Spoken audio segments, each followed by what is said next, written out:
Wala muna po si Baklang Maraymel at kami apat po muna ang inyong makikita sa video na ito.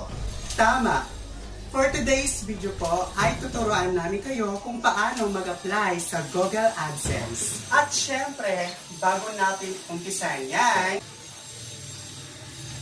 pasok, intro.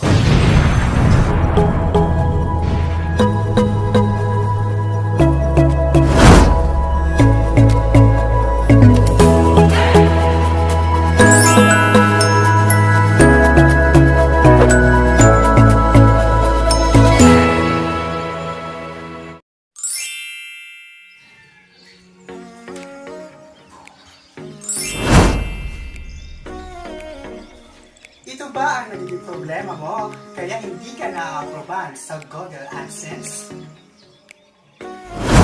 Ikaw ba ay nahits mo na ang requirements sa YouTube?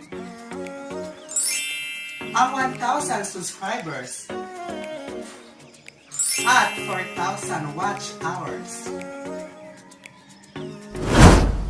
Kung hindi pa, kailangan mo munang ma-hits ang 1,000 subscribers at 4,000 watch hours na requirements ni YouTube bago ka ma-monetize at makapag-apply sa Google Adsense.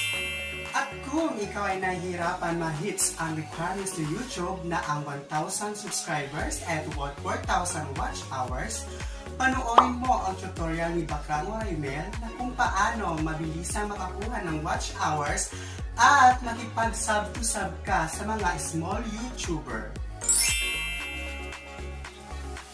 Sa ngayon, pumunta tayo sa ating tutorial na kung paano mag-apply sa Google Adsense. At kung na-hits mo na ang requirements ni YouTube, ang 1,000 subscribers at 4,000 watch hours, ikaw na ay makakapag-apply sa Google Adsense. Kailangan wala kang existing account para hindi maganyan ito. Error. At kung meron kang existing account, agad mo itong burahin or i-delete para mabilis kang ma-aproban ni YouTube. Kapag nag-error ang una mong in-apply sa Google Adsense, pindutin ang Fix Adsense.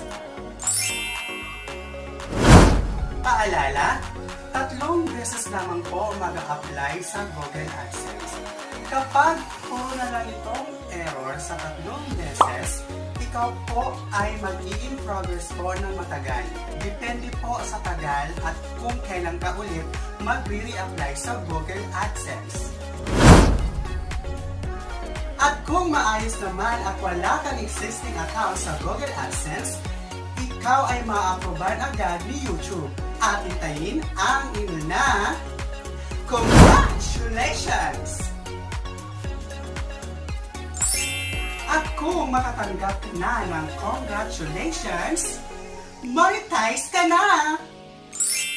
So ayan, maraming salamat at sana may natutunan kayo sa aming tutorial.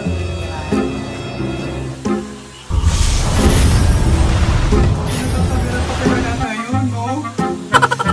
Lumiya kayo mga sangre, sama-sama nyo. Ay, sinahan nyo pa talaga ako. By the way, maraming salamat po sa inyong panunood.